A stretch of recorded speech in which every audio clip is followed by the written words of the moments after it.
normalizing coming to coach's office. A lot of the, especially, some of the Division I transfers, when you get called into the office, it's nothing but bad news. Some of the new ones, when they came in, I'm like, you know what? Your first couple of weeks here, you just need to come by every day and say hi or just see what you're doing. Just get used to coming in here because I know it's not comfortable or normal for you. Now it's a place where they're always around. And to that point, they'll allow and crave the hard coaching once they know that you're for them, you're on their side, and Yeah. ultimately what you're trying to do is for the betterment of them as a human, as a basketball player. They'll take it all. Welcome to the Jamodi Podcast. We are all surrounded by amazing coaches and leaders. So let's get an inside look at not just what they do, but how they do what they do. After all, becoming the best versions of ourselves is Jamodi, just a matter of doing it. Today we are joined by the head men's basketball coach at Midwestern State University, Justin Leslie. Coach Leslie played at Azusa Pacific from 1996 to 2001 and was part of 4 conference titles, 3 conference tournament titles, and finished with a 127-22 record. After 5 years as an assistant at Azusa, he was the head coach for 12 years. Now going into his 6th year at Midwestern State, Coach Leslie's overall coaching record is 329 wins and 193 losses. He's led his teams to 6 NABC Team Academic Excellence Awards, 4 conference titles, and has coached 6 All-Americans. Coach Leslie is a 2-time Conference Coach of the Year and was named the NCAA West Region Coach of the Year in 2015. He's had 24 players move on to play professional basketball. Before we hear from Coach, take a moment to subscribe to our podcast and follow us on social media at Jamodi Podcast. Coach, How are you? I like that background, man. That's sharp. Well, I've seen some of the other ones that you have, and that's about the extent of my technical ability here. So It's you have more ability than I do because I don't even know how to do that. well, thankfully I had someone else just give it to me, and I was able to just click the right button in the settings. So Nice. about Nice. 4 years ago, and that's the only thing I've been able to get right. Man, Coach, thank you so much for giving up your time, coming on here, talking hoops with me. I've had the pleasure of being in your gym so many times with the Fantasy of Lights tournament. Like we at Faith, we played in that for years. I think you have one of the coolest gyms in Texas. But just thank you so much for giving up your time. Yeah, no, it's a pleasure. No, definitely got a good spot, and I fan of the podcast. I mean, anything basketball, talking hoops. Got forwarded a couple episodes of yours so over the years, and so no, I'm a regular podcaster. Anything basketball, I follow up with it. Wow, man, thanks for that. I never know Yeah, if anybody's listening, or if at the end of the day, at least I'm getting like professional development in, with somebody like yourself. So it's always worth it for me. no, fantastic. Well, I'm looking forward to it. I love getting to learn about standards and pillars of programs. And I think it's really fun to see that, one, I think good coaches and good programs, they do have standards that they live by, not necessarily just rules, but those pillars that are really important to them. And then to see how, there are similarities between programs. And so for you and your program, what are some of the standards and pillars? Well, I agree with you about having standards and pillars, just being helpful for just establishing the identity of a program, especially for new players to come in to understand what they're getting into, but also for the returners. There's a daily reminder and a piece of accountability. And so our first one is contagious positive energy. It was almost 10 years ago now. Read The Energy Bus by John Gordon and Nice. went through it with my team. And so now that's actually something that we go through like in the onboarding process before players even start going to school here at Midwestern State. My assistant coach has a curriculum that he goes through and works through the process with them, utilizing that book. It's an easy read, but just in terms of how we're going to treat each other, how we're going to go about our business every day, and just encourage each other, because basketball seasons are hard, and without that contagious positive energy, there's that tendency to just wear people down. Yeah. And then our second one is compete. I mean, we want players who want to win. I mean, we want to sell out to win.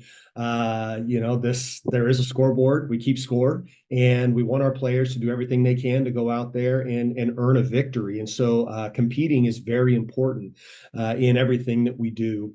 And the third one is sacrifice. Basketball is a team game. There's a shared element that goes into everything that we do, and you have to give of yourself in order for the benefit of the team. We're trying, the sum of the pieces, to be, or of the whole, to be greater than the individual pieces, and also the sacrifice element is that, for their future. Those who want to be good at the game of basketball or sport or anything in life, the road is full of sacrifices in the short term for the long-term success.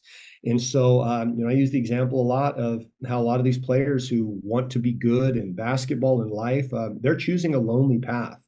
Mm. And it's going to require them to do some things that are outside their comfort zone, or aren't the cool thing to do, that they have to sacrifice for. And then lastly, the fourth pillar is integrity. We want to do the right things. We want to treat people right, and just have quality human beings that want to lay that moral foundation for the rest of their life. I mean, we're not perfect, but we do try to get young men to think about the big picture, about what their name represents in their life on a daily basis. Your reputation precedes you in every room that you walk into, and people are going to, they're going to look at your decisions, and they're going to judge you, good, bad, or indifferent. And so we always want them to be mindful of that integrity piece in everything that they do in their lives. Wow. Yeah. Thank you for sharing those four. One nugget I think I wrote down at the beginning, which was interesting, was that for the new players, looking at it more of like an onboarding system, kind of like if you're hired somewhere, hey, you got to go through this training before you actually start working here.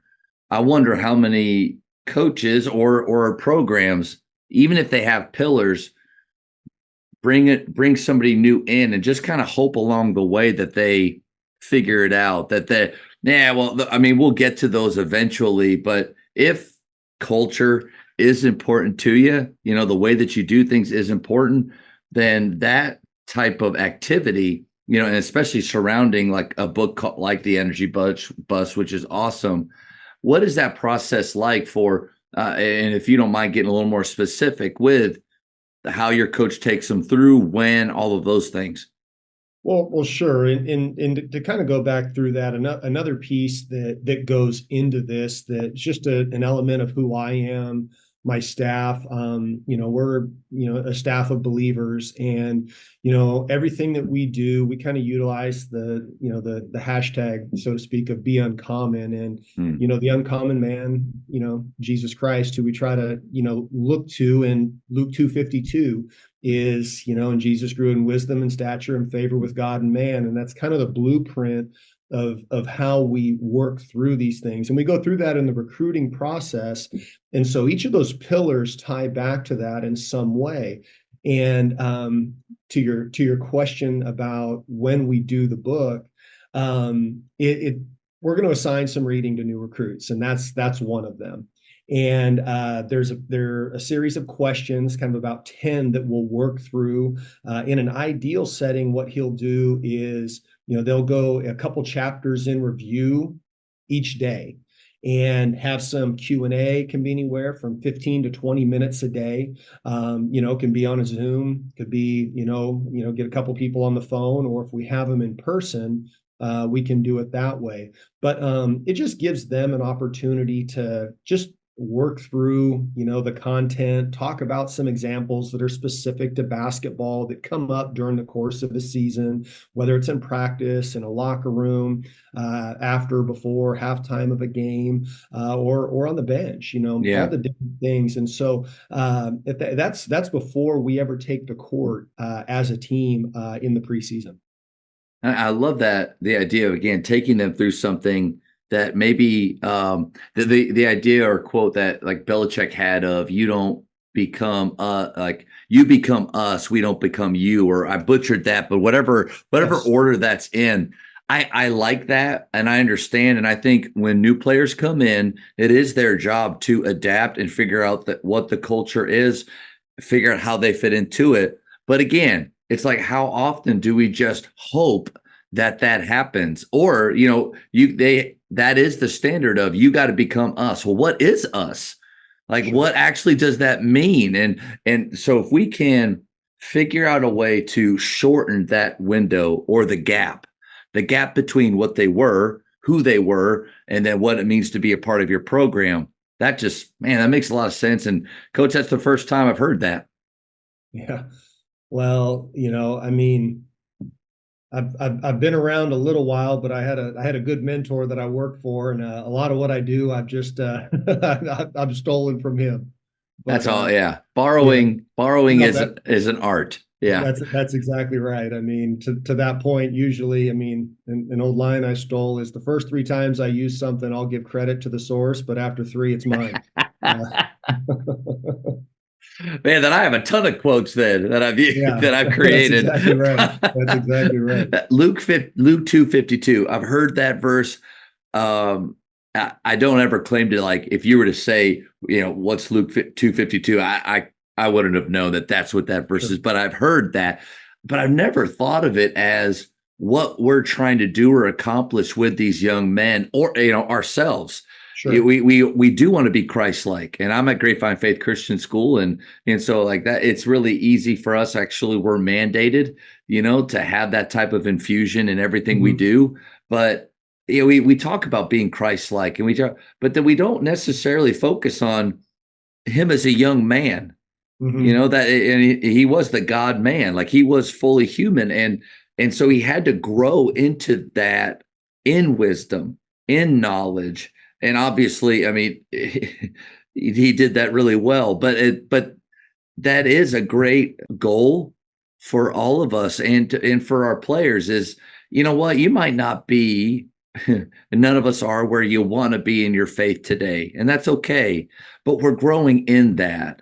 And what a great example of how, as Jesus was growing up, those are those verses that, I mean, golly, we read through real fast, because that part of his life is, so we know very little about it. But coach, I love that. I wrote that down, and thank you for sharing.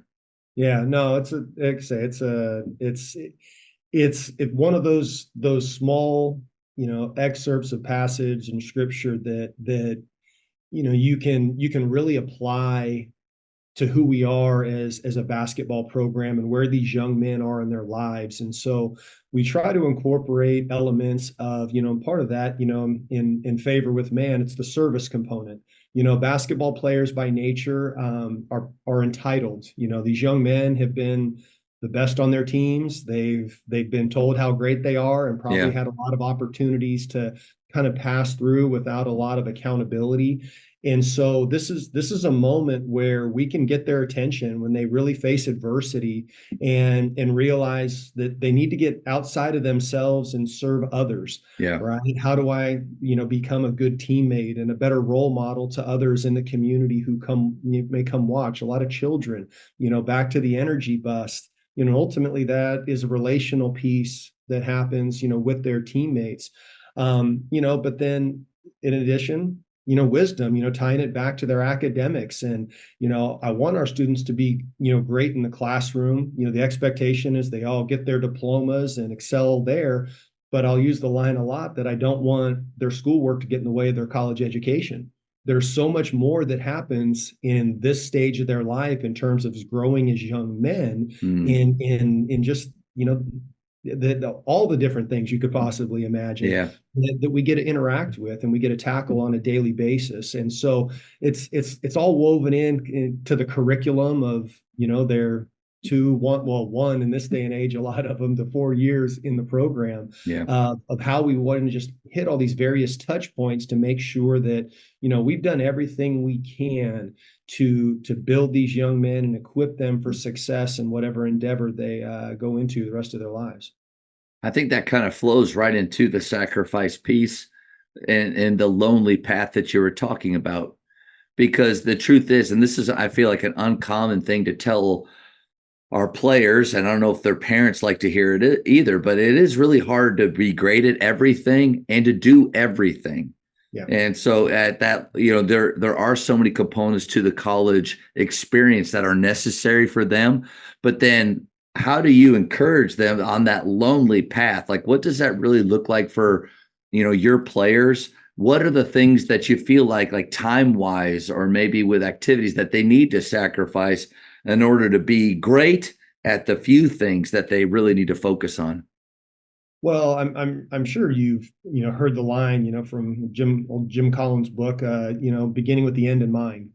And a lot of players, when they come in, right off the bat, they're able to articulate what they want the end result to look like. But where they struggle is, what does it look like to get there? What does the process look like? Yeah. And that's the picture that I have to draw for them is what does it look like to get from where you're at to where you want to be? That's where I come in as a coach, to walk alongside you and help put that together. And one of the first thing that always happens is they have to realize that there are priorities. I've had a good track record of sending players on to play professionally when they're done at various levels. Had about 35 players, I think I'm at so far. And the reality is that they have to develop the skills of professionalism long before they're ever a professional.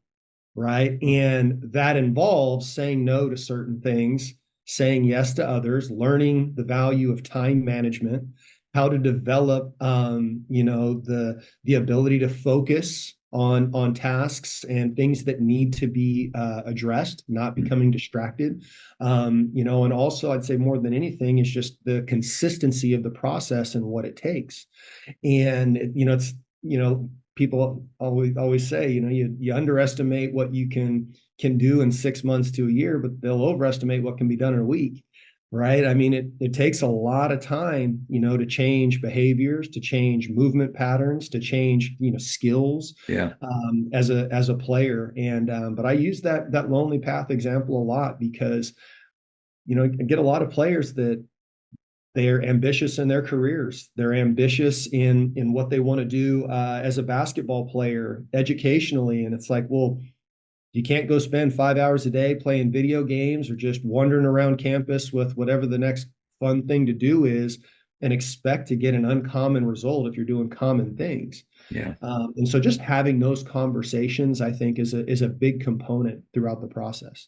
Yeah. No, that's good. And I wrote down that the book, Burn Your Goals by Joshua Medcalf made me think of that of goals are fine to have, but not if they're the only thing you're focused on to the point where you don't do the necessary steps to get there. And to your point, like how do our players really know what it takes?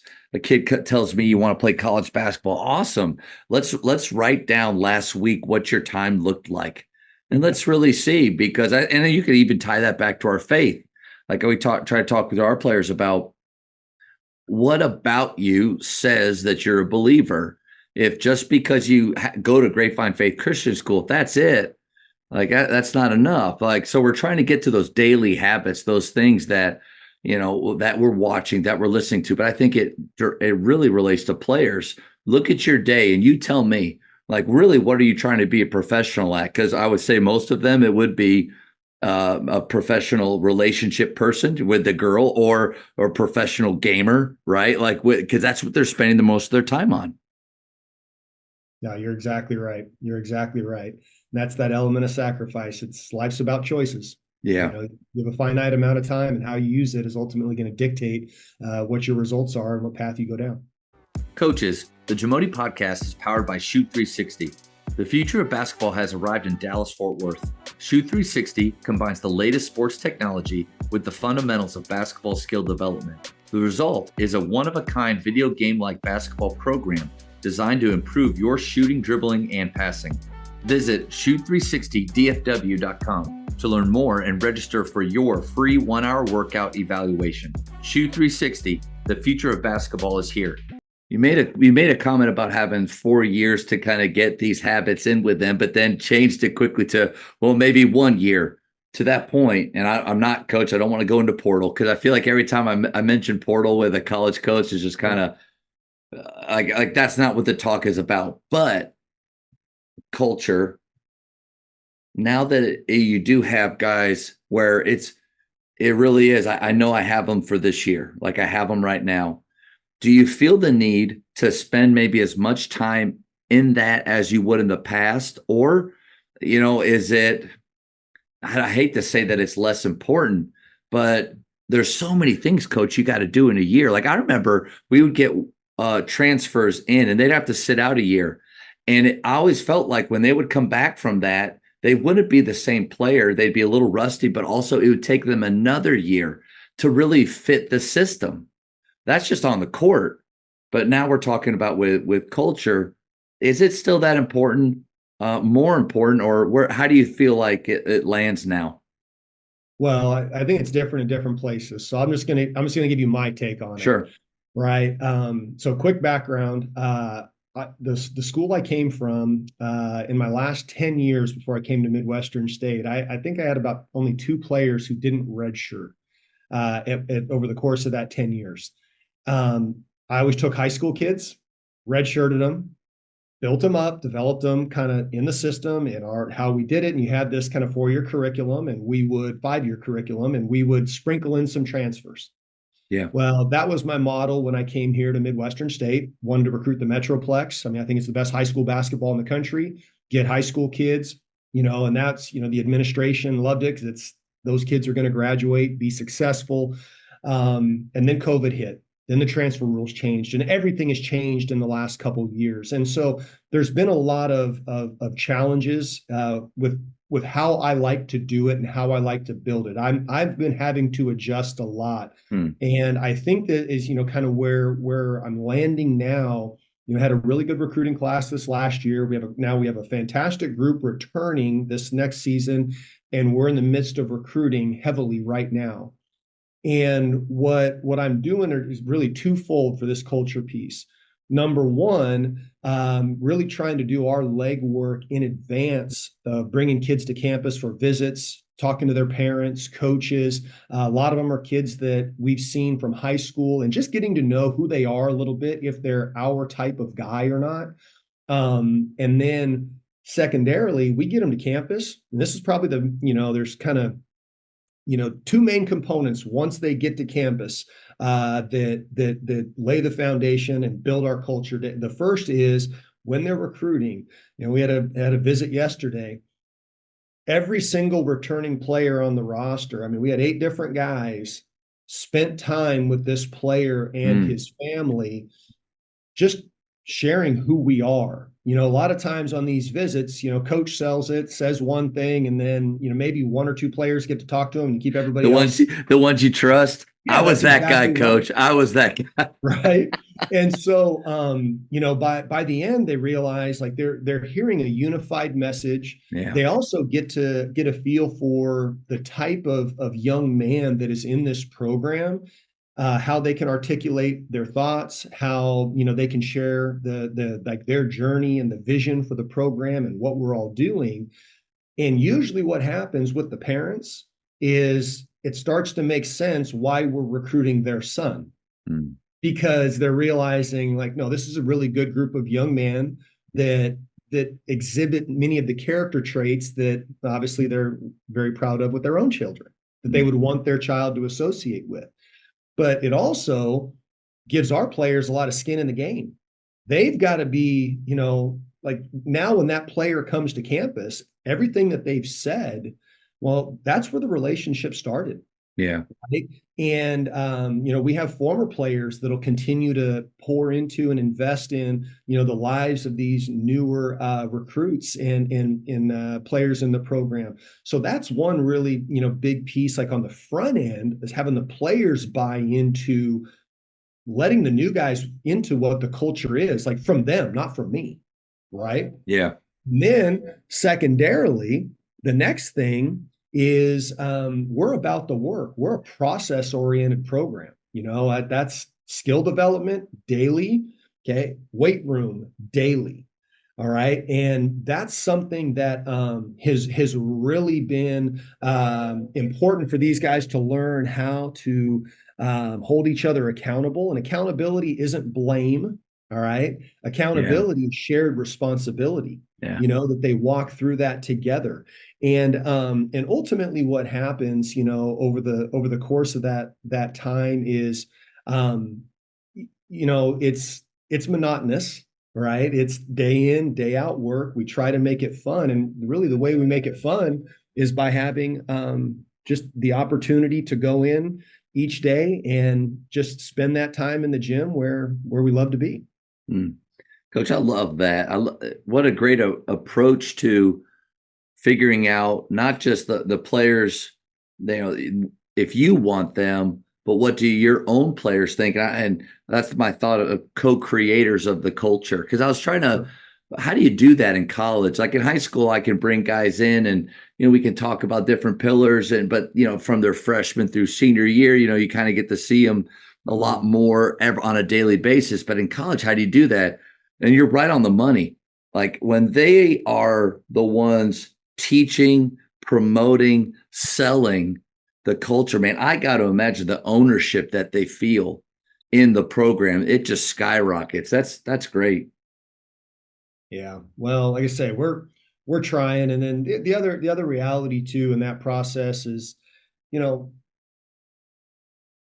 I want to recruit guys that I enjoy being around.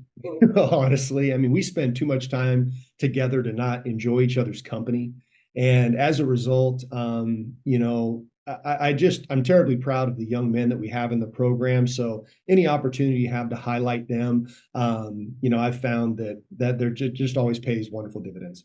Coach, I love that you said that because I feel like that's a part of a player's journey that isn't talked about a lot. Like players, parents are very vocal about whether they like playing for somebody. I Sure. like playing for him. Golly, it was hard to play for him. Hard.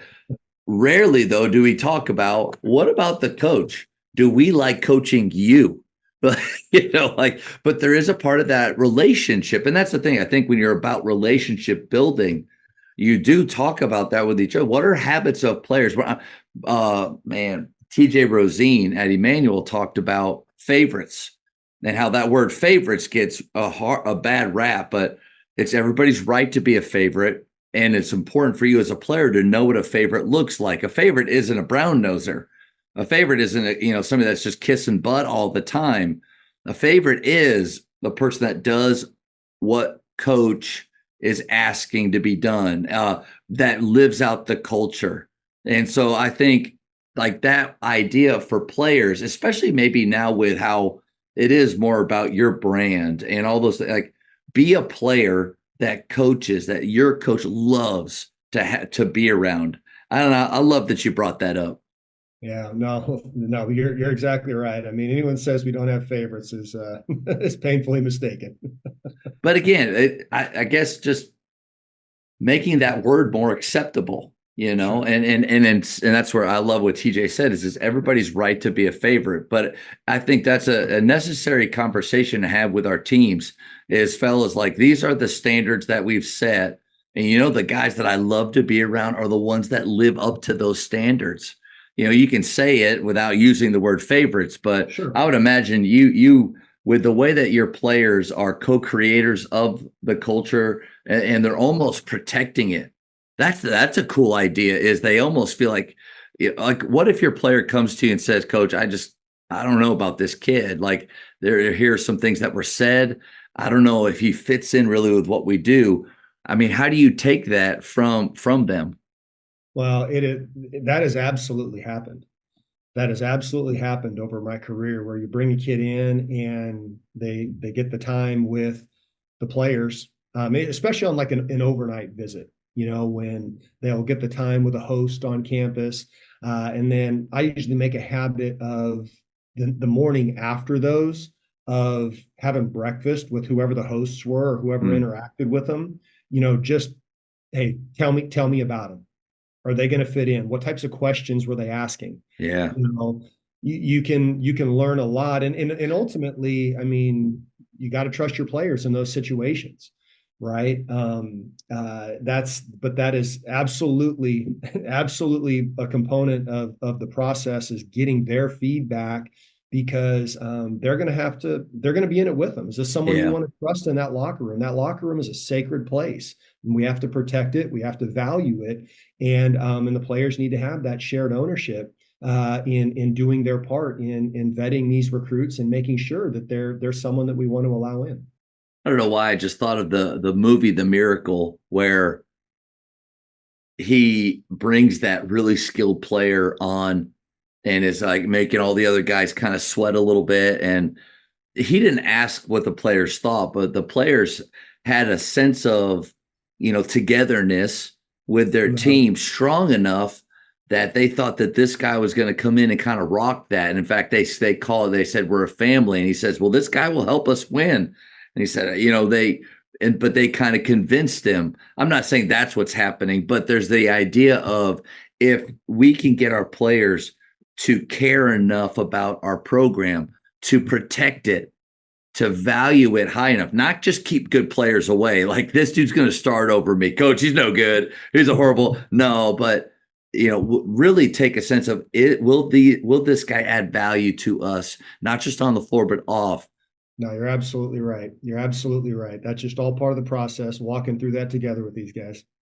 Culture isn't just one activity. I mean, I've always felt like it's 1,000 little things that you do: conversations, quotes, drills, games, meetings, all of that put together. But sometimes there are more orchestrated events or things that you can do to maybe hit home or get culture going. Anything that you do, activities that you really like that builds it up. Well, yes. I mean, in a perfect world, you would have a lot of time to go do a retreat, to go do different activities. But personally, I think that one of the greatest things that, from small college basketball level now, where we can maximize our impact, is breaking bread, eating, as many meals as we can, whether it's at my house, my assistant coach's Hmm. house. It's, bringing in something to campus where we, just sit around together and just share that time together. That's probably the biggest bang for our buck that I've found. Now, don't get me wrong, we have activities and we have games that we'll play. We'll do, try to get away on some, little road trips where we can just go be together. Yeah.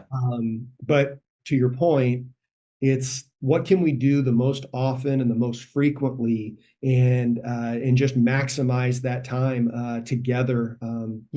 Having them engage, Yeah. putting the phones away and just talking, being there together. Tell me about yourself. No, I love that you shared that. I think so many times we think about, we've got to do something to build our culture, set it. They think about like budget breakers, like things like, we need to get some donors in. What can we do? Like, I Yeah. think you're right on the money. What can you do with the resources? And one of the biggest resources we have is time. Yeah. And so how do we show them that we care? Well, we give them time. And then I love what you said about, eating at different places. Coach K, I remember just a random story that I heard about him. In practice, he would have them talk, but at different spots in the gym, not always in the center, not always on the baseline, sometimes in the locker room, but they'd always move. And I kind of wondered, like, wait, what's the reasoning behind that? But I think it's kind of like you. Maybe they come to your house and they see you in a different way. It's different. And they get to almost, like, if you were a 3D picture, they've always seen this version of you with a clipboard talking about basketball, but now they see another version. It's kind of like when high school kids see us outside of the school and they look at us like, what are you doing here? Like, no, we don't live up here at the school. We actually have lives. But no, that's a great idea, Coach. Don't get into style of play very often, but I do love to learn, favorite styles of play that coaches have with your playing background. And I mean, you're tall, right? Like, what position did you play in college? Well, back in the 90s, if you're 6'8", they tell you to go sit down on the block and go down there and bang. But I was the thin athletic type that liked to shoot. Okay. I tell the players all the time, I wish I was just born a few years after Dirk, not before him. Because now everybody wants a player like that. Yeah. So, I hated being put into boxes as a player. I found a college coach that kind of bought into me and my skill set at that time, which wasn't normal. Hmm. There weren't a lot of players who played like me, where, guard the 4-5, but stretch the floor, faced Wow. up, Coach, you're a offensive. trendsetter. You're Well, I wish. Yeah, I mean, I tried. But and so I had it actually. I found a motion offense that I played in, and I had it kind of described for me by an old coach, saying that if Jesus was a basketball coach, he would have taught the motion offense most likely, because you need to have someone make a pass, someone set a screen. Two people had to do something for one other to yeah. have the opportunity at success scoring. And so, and what I've always liked about the motion offense is, in the many variations of it, is it teaches players how to play, Hmm. as opposed to just running a choreographed or set pattern. You're making reads, you have to make decisions, you have to make a variety of passes, learn how to screen, playing with the ball, playing without the ball. And, in well, in the modern age, and with analytics and spacing the floor, utilizing the three, a lot of folks view variations of the motion offense as antiquated or less than Hmm. efficient. However, there are so many things that can be taken from it that I think can blend the two worlds. And so I've tinkered with different variations of the motion offense, whether it's the old 3 out 2 in, 4 around 1, Yeah. or 5 out. I've had a lot of success with the 5 out, and that's a little bit more of what we're working to do now. And it's fun. It's fun. It keeps you on your toes. I love getting to hear a little bit about a coach's background, maybe as a player or systems that they were in, because I think that so often that shapes, what we do. And that's my thought was first, okay, if he's a post, I wonder if it is much more of a, what you kind of saw in the Final Four this year, there were 3 teams that ran that ball through the post, so maybe trends and things that maybe that starts to come back around a little bit, right? But no, it's interesting to hear you as more of a shooter. And I played with a great stretch 4 or 5 RT Gwynn at Baylor, who was 6'9", 6'10", huge arms, and everybody wanted him to be a banger, but that dude could shoot it. He was our best 3-point shooter, and he was underappreciated back then. Yeah. Well, and another element to that is, and this is where you don't realize how much your time in college impacts you for the rest of your life, Hmm. right? I've now going on, gosh, I think it's my 18th year as a head coach. Been coaching, obviously years before that as an assistant, working my way up. But I played with 2 players, John Bourne, 6'4" ish player, Anthony Higgins, 6'2", that were as good of back to the basket post players as you could have found. Wow. And having teammates like that who enabled me to then stretch the 5 defender away from the basket, right? Yeah. Our last year we went 35-3. We had a tremendous season. And so what that just left an indelible mark on my just philosophy of basketball is that, Anthony Higgins and John Bourne wouldn't have been the players that they were if it weren't for me in my unique skill set that allowed them to do what they do. Yeah. And so I think every team has kind of these different mixes of talent that can be maximized to just play off each other for success. And that's one of the art of coaching, so to speak, is just kind of tinkering with those things and finding ways to put these kids in a place to be successful. It's kind of funny. I mean, all my teams before I came to Midwestern State were kind of always known as the free flowing, the really good offensive teams. We scored, we defended okay, right? But we haven't been as good offensively since I've been here. We just haven't. And, we're working our way through that, what that looks like, but it's made me evolve as a coach and get a whole heck of a lot better on the defensive side just out of survival. Right. Why do you think, and I'm just going to, if you don't mind me leaning in a little Oh, bit more, why do you think that is the change in maybe what you were kind of known for a little while sure. to, yeah, Well, the quick answer is back to how I always recruited. I always recruited 4 and 5 year guys that, I mean, they would have, the 10,000 hours, so to speak, of man, pivots and jump stops and, setting screens it's fun to before. get in the mud of offensive actions with dudes like that have Yeah, that much time invested in it. that's exactly right. I mean, where do you finish a cut? There's a big difference between finish a cut at the front of the arc versus underneath the rim, that extra 3 feet Yeah, of how much space you create on the floor in a 5-out offense. yeah, Right. And until you get them to trust, right? Like it just takes time. And so there have been some things that I'm having to modify and change, because you have to meet the players where they are. I mean, you can't just 2 months of preseason expect to get everything in perfect. No, you have to work your way through it and just keep stacking those skills. Now this spring that I've had this group that we're going to return basically the entirety of our team from last year, just adding a couple pieces. We are so far ahead of the game, but it's only because now we're building off of what we've spent 7, 8 months working on, that when the new guys come in, yeah. they'll fall in line seeing their teammates already doing these things. They won't realize what the process and how difficult it was to get them to this point, right? So I think that's a big component of it. I think the great idea there about having maybe a style of play that you love, but it's not a rigid system.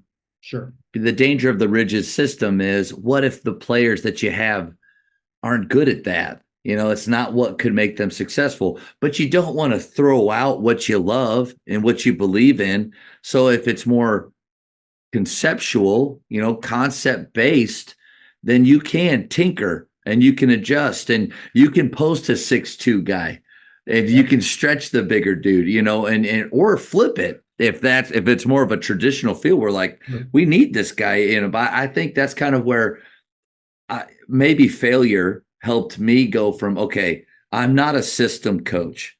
Like I have a style of play that I love and a way that basketball works to me, that I think when I'm teaching it to my players, the passion comes through, the belief that I have can transfer to become their belief, but not so rigid that I'm going to lose or make my players suffer because of a system that I'm known for or I think is right. No, you're absolutely right. I mean, and I think you touched on it there. There, like, kind of two things I took away from that is, number one, you have to be able to teach it, right? It's one of the things that has always driven me nuts in my career is, you go to a clinic and, oh, they run this. This is the pattern. Well, no, no, no. My question is always, well, how do you teach it? If you can't teach it, right, everything that goes into it, it doesn't matter what it is, it's not going to work very well. Yeah. Okay. And then the next piece of it is, you talked about, your passion within the system. Players aren't stupid. They're going to know if you have a belief in this, and they will, as you said, they will take on your belief over the course of time once they see it working. And if you don't have that ability to teach it and that ability to believe in it yourself wholeheartedly, it's just not going to happen. But when it does, it's pretty special. Coach, I think that you nailed something there too. Like we need to maybe watch film of ourselves in games and just without knowing the situation, what's happening, answer this question. Do I look like I enjoy what I'm watching right now? Yeah. Like, I think that's important. I think our players, most of them deep down, they are pleasers.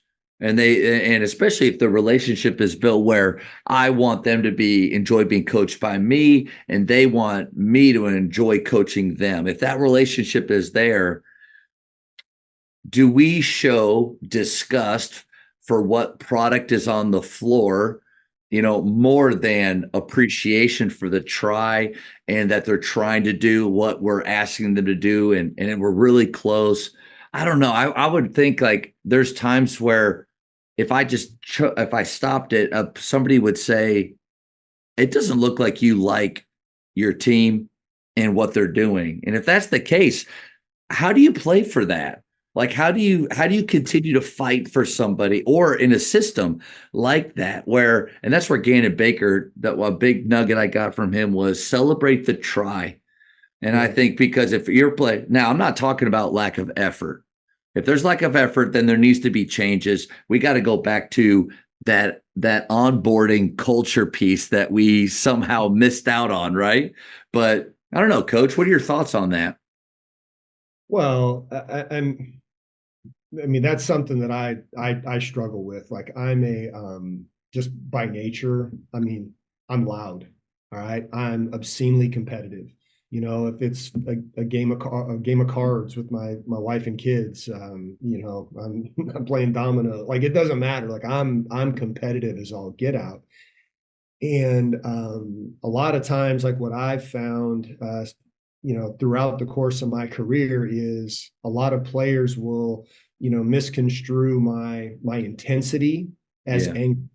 I can be happy but they just view things through a different lens. And officials, this is one where I'm 6'8", I'm loud. When I'm going to get on an official, you will always see me take a knee. I'll take a knee next to him just because I don't want to stand over someone I'm a foot taller than and look like I'm berating them. And I don't do that very often where I get on the officials, but that's a great nugget though. Yeah. But it's just all part of it there in terms of I've had to grow in, I was the player that someone made a nice screen or a nice pass, I was going to say something. Right. And so as I've gone on in my coaching career, I really try to shout those other things out, like in the course of play. Yeah. Right. If we have a nice drive to the basket for a layup and we call it a smash, that legal, illegal screen where you're down there pretending to post up, but really all you're doing is just blocking a guy out so he can't rotate over as a tag defender. That guy gets nothing in the stat sheet, but we make the layup and everybody's clapping their hands, cheering on the guy who made the layup or the dunk. And I'm going to say something, great job, smash, or whatever the player's name is, or just kind of shout him out. Like I try to do a lot of that as a coach now more because, I want them to see me more as an encourager, not someone who's just constantly demanding perfection. But of course, every coach, we always want perfection. There's always something that can be done better on every play, but you just don't need to point it out in the moment. And I think to your point, I think you've heard this before, like you can coach players hard when they know that you care about them. And I think coach them hard, that's taken normally almost like favorites. It's taken in a negative way. I don't think coaching them hard means hit them, hammer them. But I think high expectations, a lot of energy, and then you can coach the way you're talking about and them be okay and them not fall if the relationship piece is there. But if they don't understand, and that's where I think great coaches they're master communicators.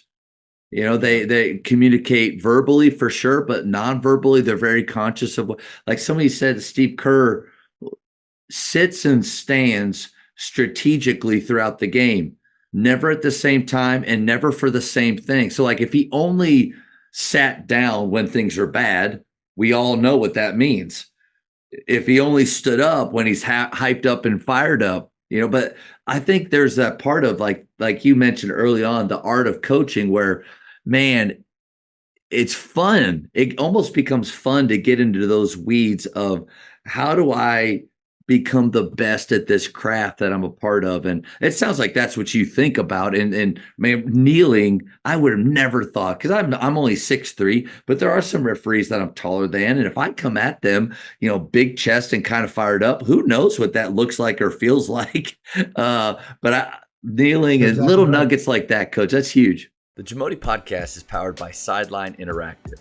Sideline Interactive is the leading manufacturer for high-quality, innovative scoring tables and LED video display boards that help coaches and schools bring more excitement to fans, create huge fundraising opportunities, and make their jobs easier. Visit sidelineinteractive.com to check out their amazing products. Well, and one of the things I want to go back to, you're just talking about like the relational component with the players that you have now for, less than 4 or 5 years, you have to speed up that process. Well, one of the things that really worked on this year, I tried new with transfers with some of my new players, is normalizing coming to coach's office, right? Where a lot of the, especially, some of the Division I transfers, when you get called into the office, it's nothing but bad news. Yeah. I joke with the guys, for a lot of them, the hardest, 2 steps they have to make is coming around the corner into my office. My office is kind of located in the back corner of the gym. It's not out front. And they have to make an effort to get in here. And some of the new ones, when they came in, I'm like, you know what? Your first couple of weeks here, you just need to come by every day and say hi, or just see what you're doing. Just get used to coming in here, because I know it's not comfortable or normal for you. Yeah. Right. Yeah. And now it's a place where part of why I'm in the back is because they're always around, and it got too loud out in the front. But the players are always coming around, and to that point, they'll allow and crave the hard coaching once they know that you're for them, you're on their side, and ultimately what you're trying to do is for the betterment of them as a human, as a basketball player. They'll take it all. And so it's, goes hand in hand with what you were just discussing. Yeah. It's a sign of, and I think I've used the word culture more in this episode than this talk than I tried to, because of the buzzword part of it. But it is what it is. It's the way that your program runs and how you guys show up and how you do things. But I think if we could make a list of, like, everybody wants a great culture, but what are the signs that you actually have one? What are some small things that you can look at and see that kind of point to that? I would think players being comfortable, wanting to have that interaction and come around, that's a sign. Practice is over and they stay around and shoot and joke around. They sit on the bleachers to 30 to 45 minutes after practice.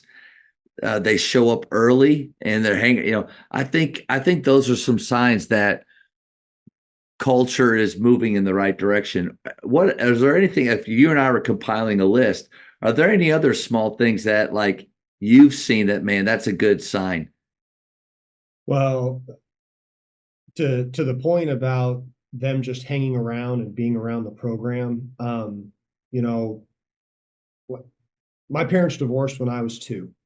And I had a lot of, stepfather was wonderful, but there were just complications in my life without dad being in the home. Yeah. And basketball and some amazing coaches that came into my life, shaped that. And it all started with, I just loved going to the gym. The gym was the place that I could go to that, just brought peace and just kind of made life make sense at that phase of where I was in my development. And so, when you walk in a gym and you see how players are interacting before practice, after practice, in the locker room, just with one another, with coaches, and with everyone else, you can't always put your finger on it. Yeah. But when you see it. And I think that that's something that, I would do, back to your question, say that it's hard to give every little example, but you know it when you see it. Yeah. And when something's not quite right, we know that as well.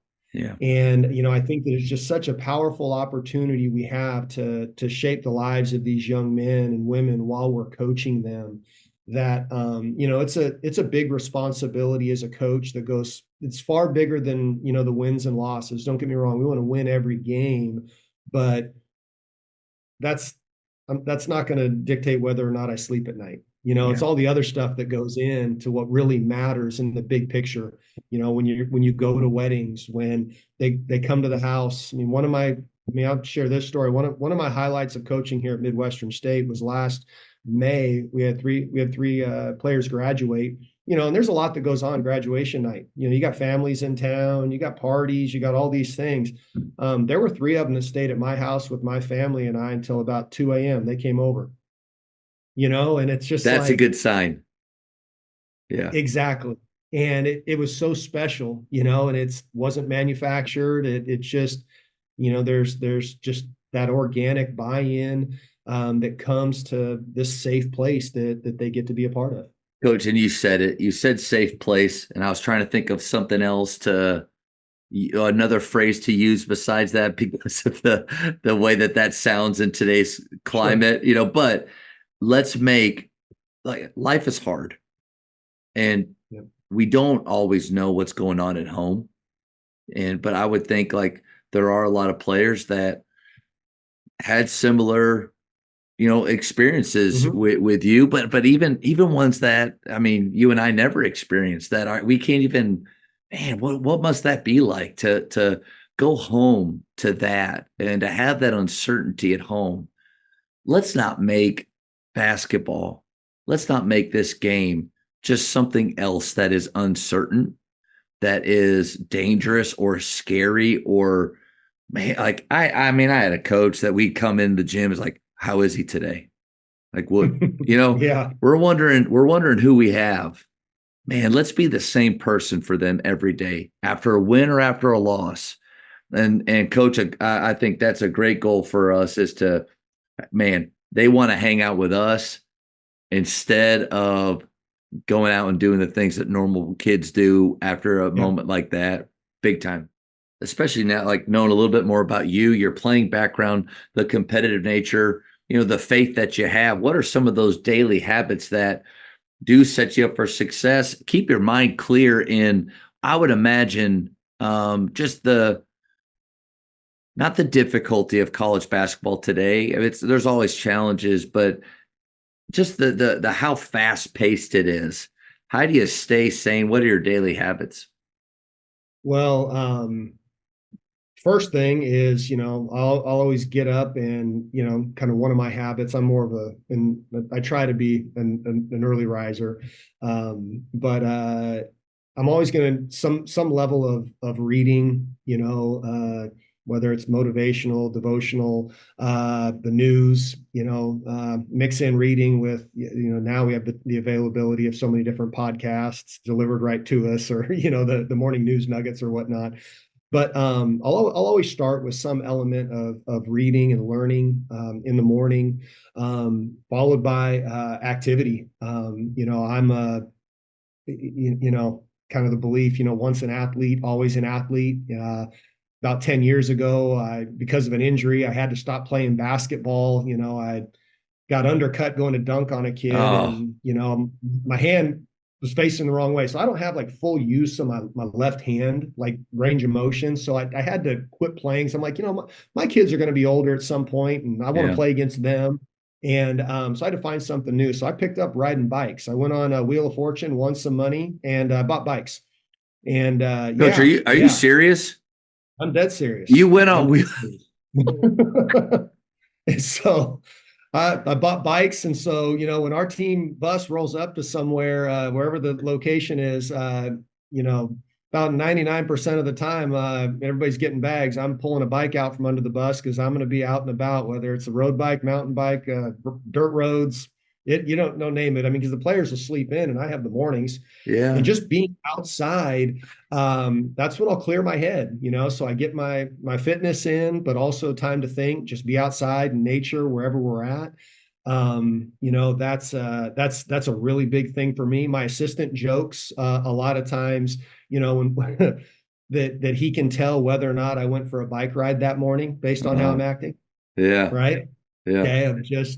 It just puts me in the right frame of mind to be active, to be outside. And then once I finish that, I kind of map out all my tasks for the day. I'm still writing a planner guy. I write out all the task lists and then just go attack the day. That's kind of the plan. Those are the habits. Wow. I'm always interested to hear guys that played, and I really enjoyed.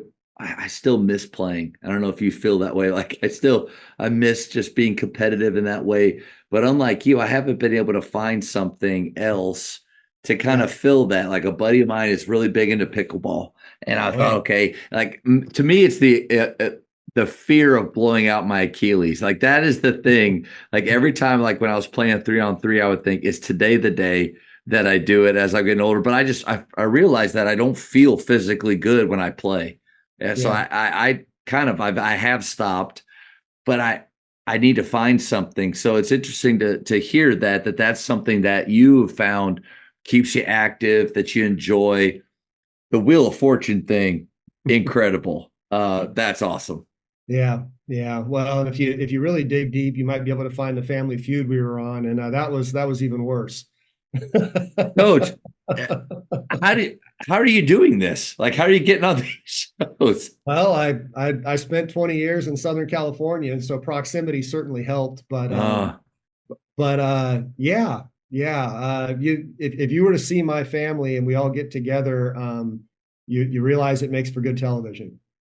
I'll be spending some time on that today, and I love for anybody else listening to let's Google, Yeah, let's check out yeah. some things. But Unfortunately, it's all there. no, that's good. And I do appreciate you talking about writing down your day. I think the days where I'm the most productive are the ones where the plan is set out in front of me and I'm not just hoping that I get things done. The days where I look back and I'm like, golly, I just wasted a lot of time. My phone dominates a lot of what I'm doing, probably on those days. Sure. There is something about, I don't care what time of year it is, it's just having a plan. And then, what was it? Ryan Holiday talked about one of those stoic guys had a quote about, we weren't, we're not here to stay warm in our beds, meaning like get up and get things done. No, I agree completely. Yeah, I did just did a workshop during an internship and when I was finishing my MBA and it was basically like you want to be a productive individual, here's a tool and we kind of went through, the old some Franklin Covey, task, orientation exercises, and just found what works for me Yeah. and tweaked it a little bit over the course of the next 25 years. But it's what I do. It's the routine, and we wear a lot of hats as a coach, Yeah. and I kind of break it up: my personal life, basketball. And then I have, a couple other little subcategories within those, and I prioritize them. And as you said, just go attack the day. Man, on that note, like great flow into the next question is balancing coaching and family life. And knowing a little bit more about your history and what your family was like when you were young, and imagine like how did that maybe influence your journey with doing what you do, but wanting to protect and value that time with your family? Well, I'll give credit to like my college coach, Bill Odell, at Azusa Pacific. His wife Gail was at all of our games. She was involved in our lives. And when I started dating my wife, and we started, becoming serious, it was my senior year, and I actually had an injury, had a medical red shirt, and so I was on the sidelines, and I still was involved with the team and everything. And so my girlfriend at the time, Joy, she was coming around, and naturally, the more she's around, the more Gail realizes, okay, this might be a longer term deal. And so she started taking her under her wing. Wow. And then we got married right after that year, graduated, and then I had another year of eligibility. So my fifth year, when I was doing my master's degree, I was married, and Gail brought Joy right into, like she's a coach's wife. I mean, Yeah. in the whole Yeah. thing. And fast forward, she mentored her and other coaches' wives throughout that time. And now, like my wife is every step of the way has been at the games, involved in recruiting. She's, watching games she watches probably more college basketball than I Wow.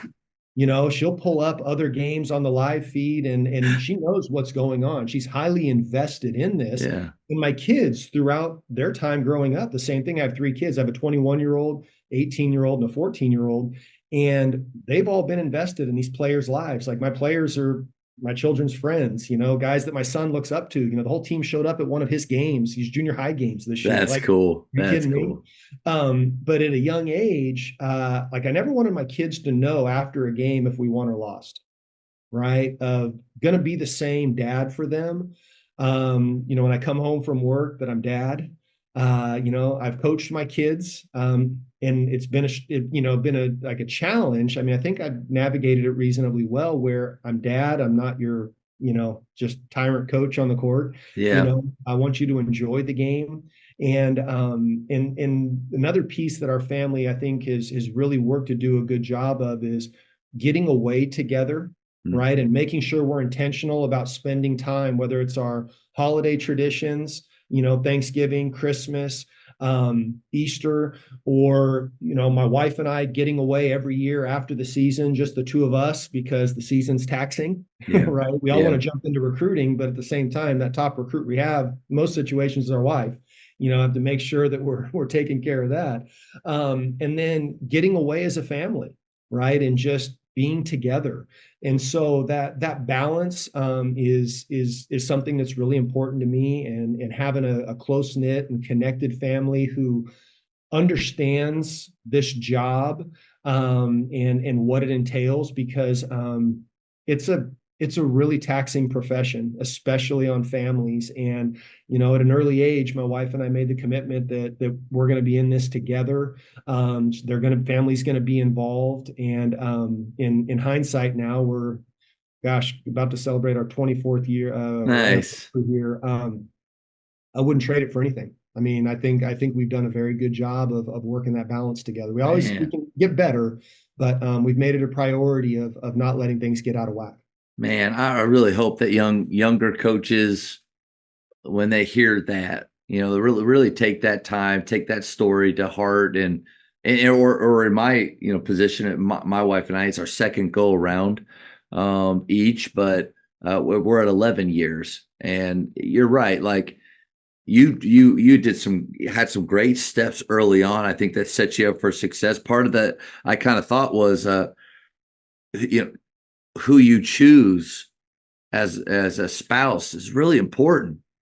And especially if you already know that coaching is your calling, that's the direction, the time that it does demand to do it well, that your spouse understanding that, never wanting them to feel second to it, but understanding the time. And it's like what Mike Neighbors said, he's like, balance, like don't try to balance. Like he did this. He's like, man, bring it together. Bring it together as much as you can. Yeah, I really appreciate you sharing those nuggets. Yeah. Well, an unfortunate reality in coaching is that you have a lot of neglected families, Yeah. and that's one of the reasons why early on just made the commitment to be a Division II coach, because one, the institutions that I've worked for, thankfully, understand the value of my family in my life, and wanting to integrate it. But it just never appealed to me, wanting to be a Division I coach or go into the professional ranks when I was younger, when I had some opportunities, because I didn't want to take those divorces from my family for the periods of time that it would have required to do it at the level I would have wanted to do it at. I mean, Coach, it full circle back to sacrifice. Yep. Sometimes you sacrifice lesser desires for greater ones. And Correct. the greater one is that family that you have and, that you fought for. I had a question about, coaching your kids. How often did you take it home, the game home to in the home at with that time? Or were you able to kind of leave it? Because my son is a junior right now at Faith, and Yeah. And there's times where I worry, like, okay, we're just at practice now. When we get home, are we still at practice? Or how did you handle that? Well, being a college coach, one of the things that I've seen over the years, and my oldest child's 21, daughter, um, she's a two-sport athlete at the college level. Wow. Just pretty rare. Yeah. Was her conference player of the year in volleyball, and she's a good player on the basketball team. But she was always very motivated and driven early on. And I could be very matter of fact with her. I didn't have to yell, but I could say something very critically or harshly, and she could take it and process it. And you learn that about your child, what they can and what they can't. But Yeah. what I found through that time and through that journey with her initially, because obviously the first child you kind of go through and experience it, was the most important job that I have coaching them before they get to college is making sure that they fall in love with the sport. Because when they get to college, it is going to become so incredibly hard. Okay. It just is. I mean, it's just so much harder at college. People think they know, they have no idea until they experience it. And if they don't have that love going, just all those years of loving being in the gym and the sacrifice, the hurt, everything that goes into being a successful college athlete, they're going to wash out and they're not going to be successful. And so early on, I just wouldn't get away from, I love watching you play. Hey, do you want to talk about, ways of improving, things that need to be addressed? And sometimes the answer was no, or we had to wait, and that's fine. But once we got in the car, I was not going to, outside of giving maximum effort and being respectful as a good person. I was never going to get on my car or let the game or get on my children once we got to the car and it was over and we moved on. Because, the game's been so good to me, you see and hear the horror stories all the time where it's just not the case for others. And I couldn't let that seep into my own children and the game for them. Man, no, good nuggets there. And I do think I've tried my best with Landon, my stepson. He's the junior here. Mm-hmm. To get it to, I love watching you play. Those 5 words I think are really impactful. To get in the car and not just immediately unload everything that I saw, what I thought, but to his defense, he rarely asks for it. So I try not to just give it, but there are those times where, and I think I think most parents struggle at those times where you just want to help so bad. You feel like everything and it's coaching too. It's the after game talk that goes for 15 minutes when it only needed to be 30 seconds.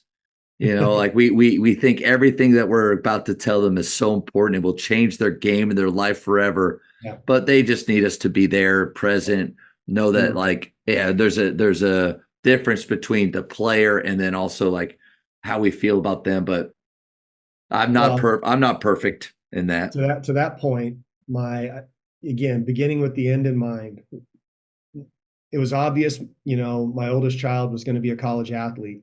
So I would ask her, what you want, and she would want the feedback because she wanted to be a college athlete. Yeah. My middle child, she wanted me to coach her because I coached her older sister. So I did. And she was terrible, absolutely terrible. She's computer science and theater. Sports is not her thing, but she wanted dad to coach her. So I coached her, in a time in youth basketball. And again, what's the end goal? The goal was just to be coached by dad. So you know what? We had a blast, and there was never an ounce of, she didn't care about improving in basketball. She just wanted to be on a team and be coached by dad and have a blast. Know the end goal. The end goal. Yeah. The end goal was quality time as a family doing this endeavor. That's it. There was nothing beyond it. Right. And so, you want your kids to be the best at what they can be. But again, what was the goal of that experience? It was investing in all the kids. She was my own kid and she didn't play as much as the other kids. Yeah. Everybody was fine. Right. but again, what were we trying to get out of the experience? And, it takes a lot as a parent, Yeah. to kind of navigate those waters because it's different for every child, every situation. And I'll tell you what, you never regret those times of working through the process and investing in your children. Yeah. What's up, Coach? Are you looking for a way to elevate your off-season skill development? Well, look no further. With the Ballogy app, you can build a workout with our library or create your own content. Send that workout to your players, and then your players complete the workout by recording their session on their phones. You can monitor and encourage competition with our leaderboards for every workout.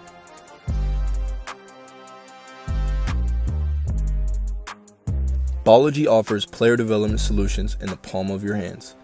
Get your team started today by going to ballogy.com for more info. Coach, awesome stuff. The speed round. These are going to be quick questions that first thing that pops in your head. And I'm going to bring out, I literally just doing some YouTube time this morning, saw a question that I thought I think this would be a great speed round question. So you're my guinea pig here. And if it doesn't work out, I'll never use it again. But I'll start with an easy one. Ready? Favorite ice cream flavor? Oh, bourbon vanilla. Bourbon vanilla. Okay. What brand? Is that a Bluebell thing or what do we got?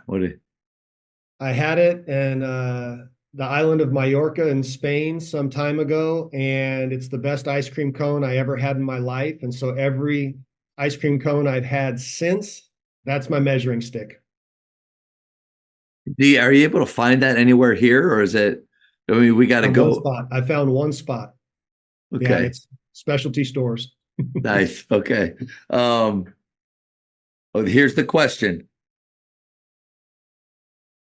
Name some people that if you could, you would love to have dinner with.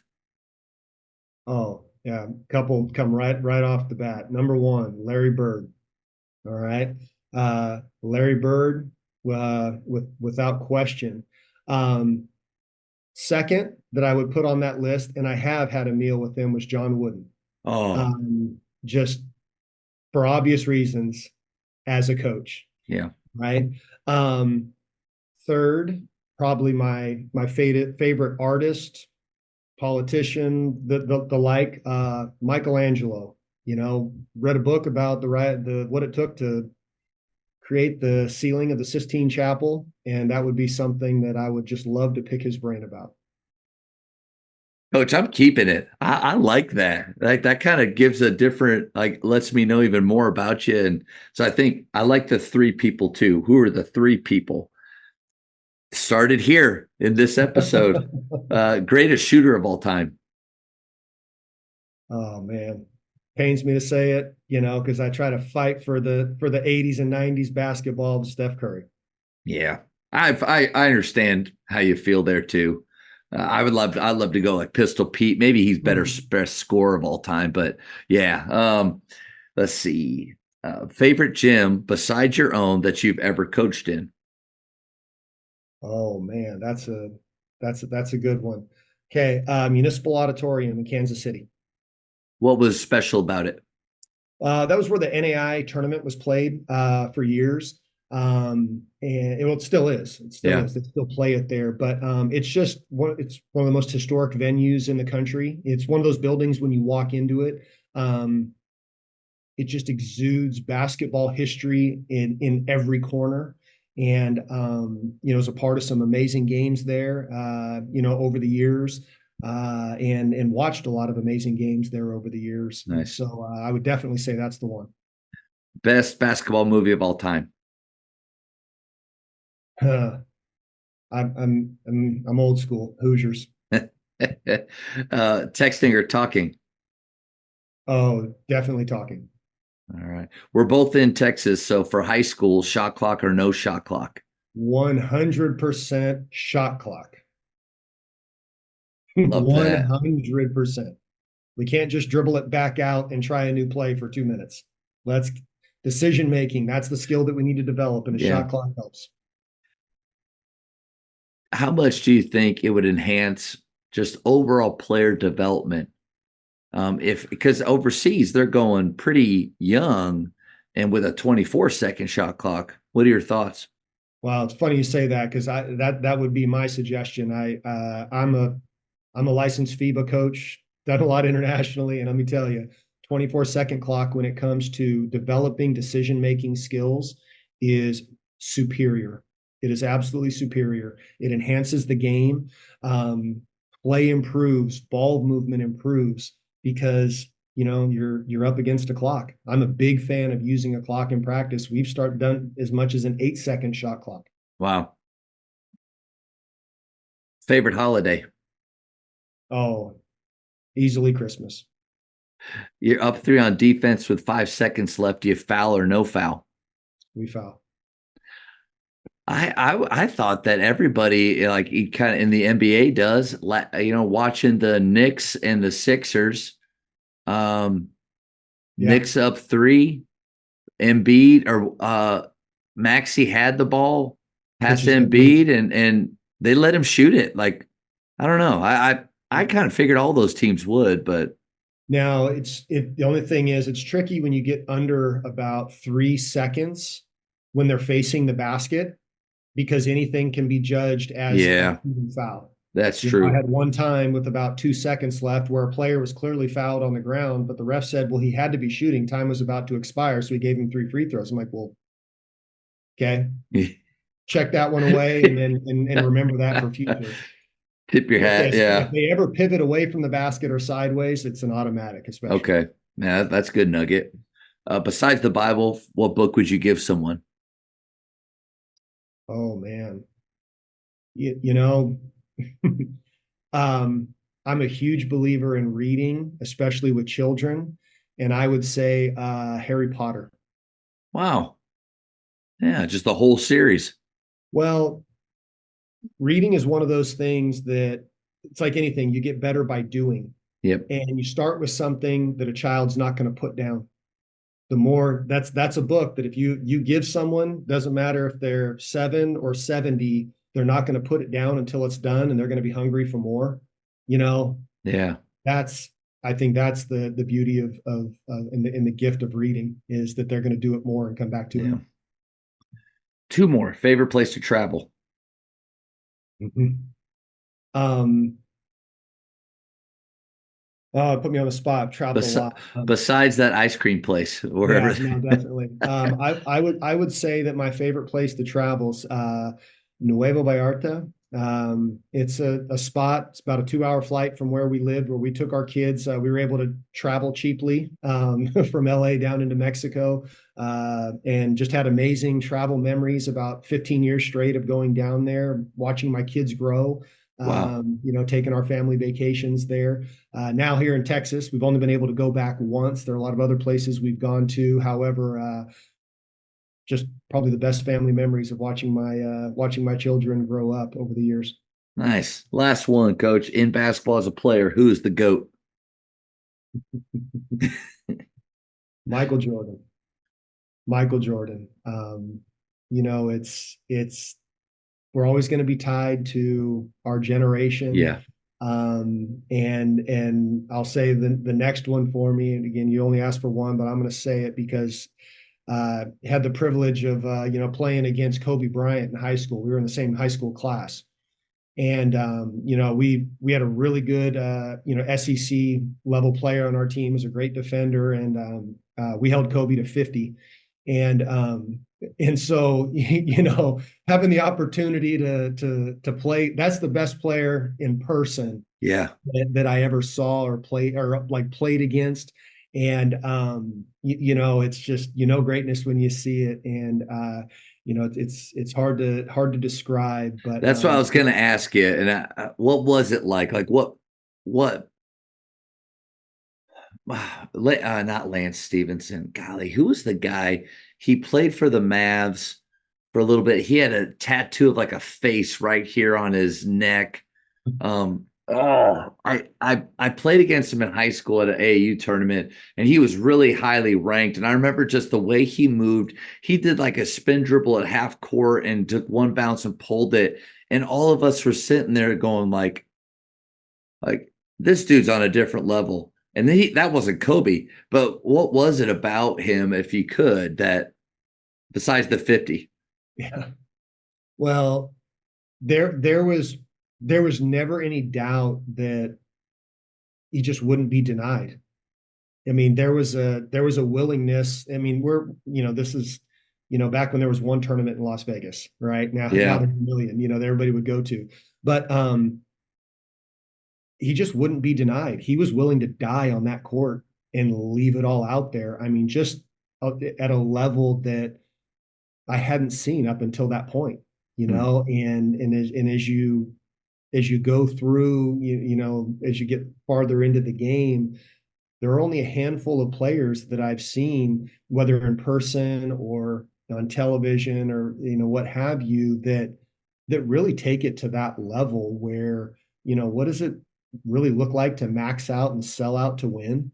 It's not just when you step on the court. I'm sure he kicked our butt with a better night's sleep that night. I'm sure he had a better breakfast than us. I'm sure his warm up was better, like just every single thing added up to just what it takes to be at his best. John Wooden, what's competitive greatness? Being at your best when the best is required. Yeah.